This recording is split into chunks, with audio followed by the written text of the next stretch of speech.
Hello class, my name is Cindy Garcia and this is my week 3 presentation on Code of Ethics for MPA 580 Legal and Ethical Issues. In this week's presentation, I'll be talking about the Code of Ethics for the Orange County Sheriff's Department, the ethical guidance of a religion of my choice. I will then compare both ethical frameworks, and I'll also talk about which theory or theories best applies to the profession and religious code of ethics. I work for the Orange County Sheriff's Department as part of the professional staff. And for this week's presentation, I want to focus on the code of ethics for the sworn staff. In this slide, I attached the vision statement, mission statement, and core values for the Orange County Sheriff's Department. The vision statement reads, "Your trust is our legacy." And the core values include integrity, service above self, professionalism, and vigilance.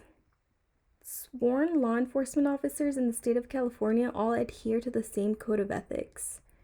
The purpose of these codes of ethics is to ensure that all peace officers are fully aware of their responsibilities to maintain their own integrity and of the department. Section 1013 Code of Ethics states that as a law enforcement officer, one's duty is to serve and safeguard lives and property, protect the innocent, respect the constitutional rights of all, be honest in thought and deed in both personal and as an officer, obey and enforce the law courteously, maintain confidentiality when confided to unless revelation is required in the performance of one's duty, and to never act officiously or permit one's personal feelings to influence one's decision-making. For the religion part of this presentation, I want to focus on Mormonism, which is a different religion from my personal religion. And just like other Christian traditions, Mormons accept the 10 Commandments of the Hebrew Bible and also the expansion of the laws described in the New Testament. The most serious moral offense as a Mormon is to deny the Holy Ghost. And then at the practical level, murder and sins involving sexuality are the most serious sins.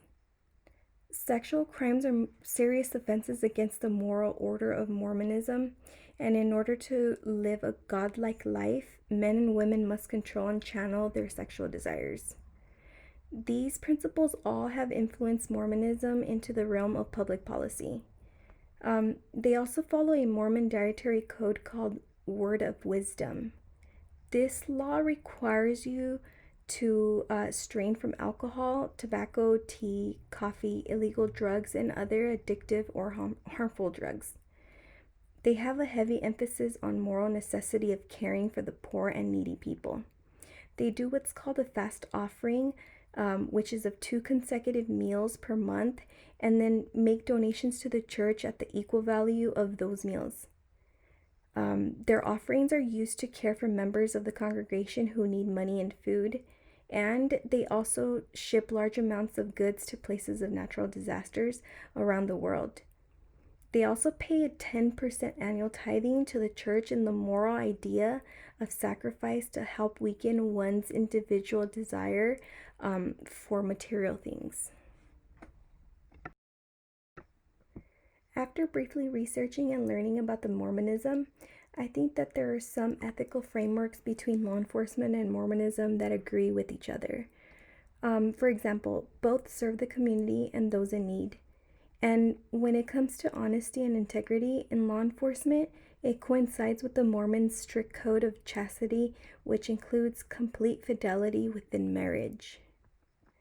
There are several theories that I think best apply to the ethics of law enforcement and Mormonism. The virtue theory applies to this because of the morality, being virtuous and doing what's morally right. In a professional standpoint, categorical imperatives apply here because one must follow commands despite one's own desires. And in law enforcement, one's obligations come from pure reason and not religion. And also because one does right just by using intellect. And lastly, I want to include utilitarianism because this theory emphasizes on choosing actions that produce the greatest good for the greatest number. and both law enforcement and Mormonism's actions are to help each other. In this last slide, I've attached the references on where I've obtained the information on today's presentation. Thank you so much for watching, and I look forward to learning from everyone else's presentation.